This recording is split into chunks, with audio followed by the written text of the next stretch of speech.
আসসালামু আলাইকুম। আজ এসেছি রিকিমিকির বেড়ে ওঠা এবং রিকিমিকির সংসার জীবনের গল্প বলতে। এই রিকিমিকি যখন অনেক ছোট্ট ছিল তখন সাইফা রাইফার বাবাই এদের দুজনকে আমাদের বাড়িতে নিয়ে আসে। এরা যখন কিছুই খেতে পারতো না তখনই এরা আমাদের বাসায় আসে। সাইফা রাইফার বাবাই এদেরকে অনেক আদর সেবা যত্ন করে করে খাওয়াতো। সিরিঞ্জ দিয়ে নরম পাইপের সাহায্যে সেরেলাক গুলিয়ে গুলিয়ে দুবেলা করে করে খাওয়াতো।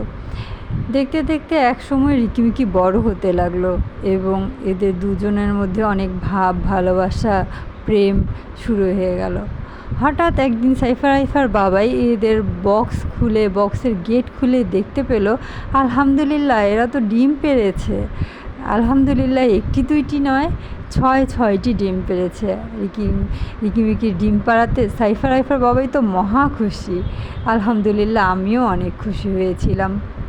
এরপর আমরা যখন আমার ছোটো মেয়ের জন্মের পর হসপিটাল থেকে বাসায় আসলাম আর এসেই দেখি আলহামদুলিল্লাহ রিকিমিকিরও সুখবর।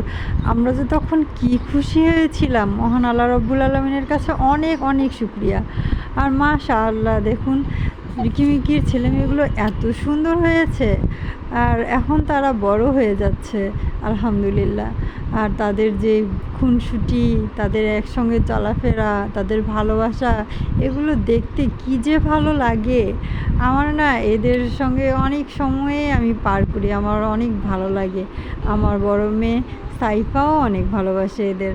রাইফা তো এখনও কিছু বোঝে না, তাই ও তেমন একটা করে না।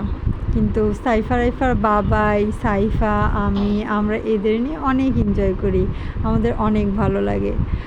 আমাদের রিকিমিকির সংসার জীবনের গল্প আপনাদের কেমন লাগলো কমেন্ট করে জানাতে ভুলবেন না কিন্তু। আর রিকিমিকি সম্পর্কে আপনাদের যদি কোনো প্রশ্ন করে থাকে আমাকে সেটাও আপনারা করতে পারেন, আমি আনসার দেওয়ার চেষ্টা করব ইনশাআল্লাহ।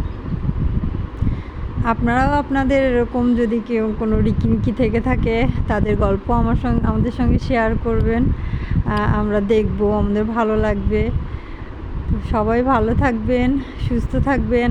আমার জন্য এবং আমার রিকিমিকির জন্য সবাই অনেক অনেক দোয়া করবেন এবং ভালোবাসা জানাবেন। আমার ভিডিওটি যদি ভালো লেগে থাকে বেশি বেশি করে শেয়ার করবেন আপনার ফ্যামিলি এবং ফ্রেন্ডসদের সঙ্গে। আল্লাহ হাফেজ।